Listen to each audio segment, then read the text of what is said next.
Joel Chernoff. Thank you so much for joining us. Thank you. It is a pleasure and an honor to be here at the Epic Times. Well, I wanted, you do so much, so kind of lay out all the different groups you're with. You had a whole band, chart-topping songs, you have one of the biggest aid groups for Israel, all these different things. Walk us through, briefly, if you will, all the things you do. Yeah, well, I came out of the contemporary Christian world back in the 70s and 80s. The group I started, LAMB, L-A-M-B, was different because it was Jewish and it was pop and it was believers, Messianic Jews. So we were at the top of the charts for several years, especially in the 70s, and we toured up until 92, and we sold a lot of albums and we did a lot of tours. But 92, the group retired, and then I became the CEO of the Messianic Jewish Alliance of America, which was a very small organization at that time. And I didn't know anything about how to build, but the Lord called me to it, and I said yes to it, and we began to work.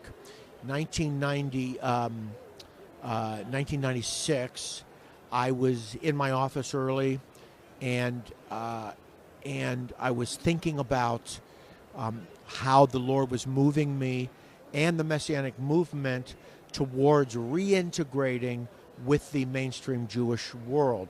Not easy, because our people have a natural resistance to Messianic Jews. Why? Because of our faith in the Messiah, Yeshua, or Jesus. And so there's been a lot of Christian anti-Semitism throughout the centuries, and that has created a wound in our people. And so they think, how can you join our persecutors? That's being like a traitor to our people and to the God of our fathers, which isn't really true, but that is the resistance. So I said, Lord, how can we do that?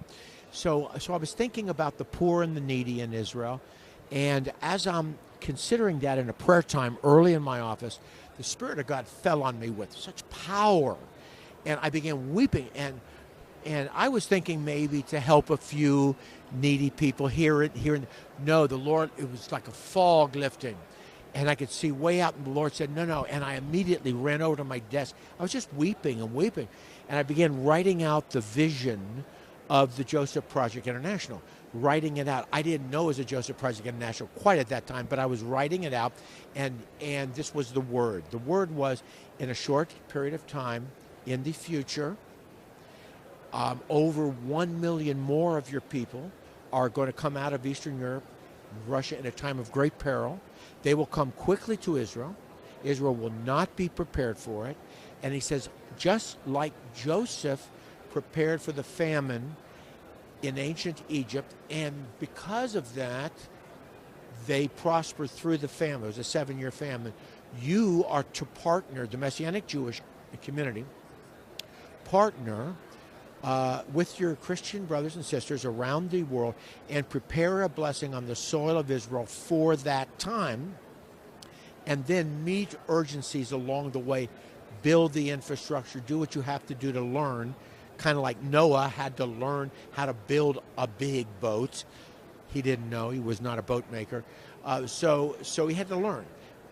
The rain did not fall until he was ready. And the same thing here. The Lord said, just begin to build the infrastructure, learn how to do this, and I need you to do this. So, wow, that was a big word, mainly because how can we do this? Our people don't want our help, and so forth and so on. But I was wrestling with the Lord, arguing with him about it, and suddenly he gave me a verse in my devotions. That's at 1 Peter 2:15. For this is God's will, that by doing good, you will silence the ignorant talk of foolish men.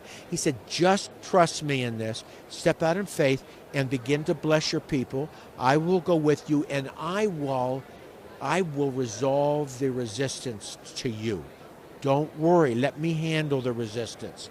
You just move forward in faith. Okay. All right. We began to move forward in 1996.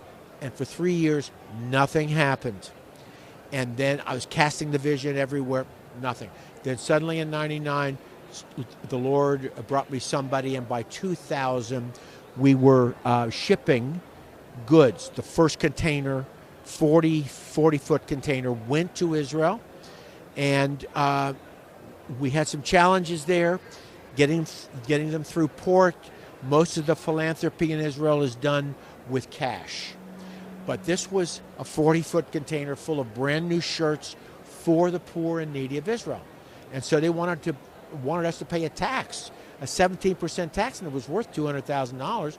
So wait a minute, we can't afford to do that. So our director there wrestled, and eventually they said okay, and they gave us 3 exceptions eventually, and then we had to get a miracle. We needed a miracle because they said you got to go to the government, and you got to get a special status in order to take goods in. We didn't think that was possible being Messianic Jews. But the Lord said, move forward. We filled out the paperwork.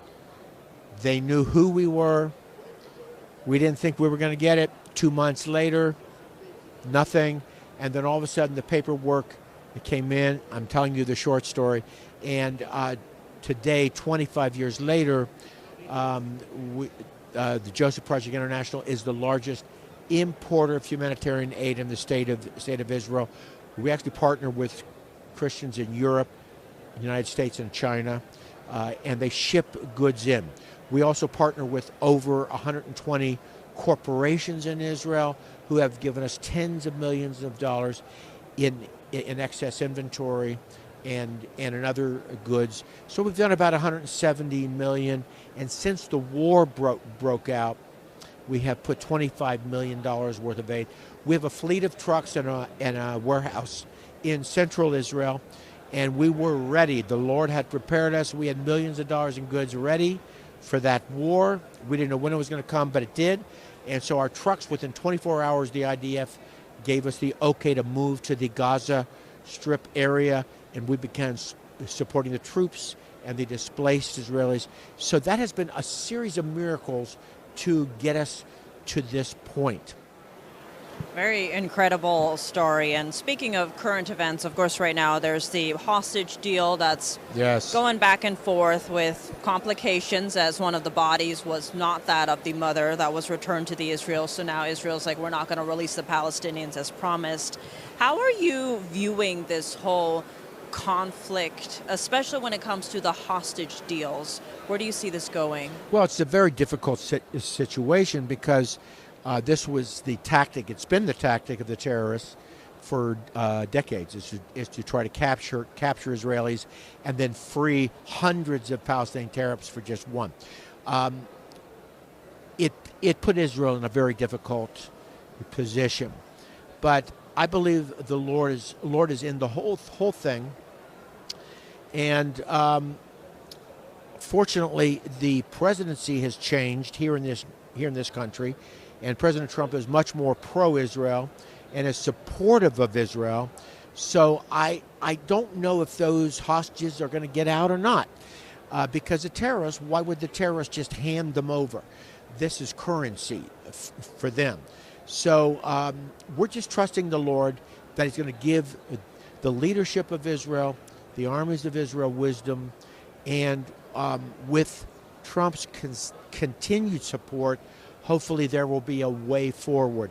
But I think that really all of Israel is Israel's, and God is giving back the Gaza portion to Israel. I think that the citizens of Gaza are probably going to have to be relocated with incentives, financial incentives, to other countries, friendly countries. They have been indoctrinated since they've been kids to kill Israelis. You can't live with those people on your border. How can you live with them? They will just come back and do it again. So I don't know how it's going to be resolved exactly, but I know the Lord brought us home to Israel miraculously, and I know He's got our back even now, right up to this moment. God is protecting Israel. Very powerful message. Well, Joel Chernoff, thank you so much for your time. Thank you so much.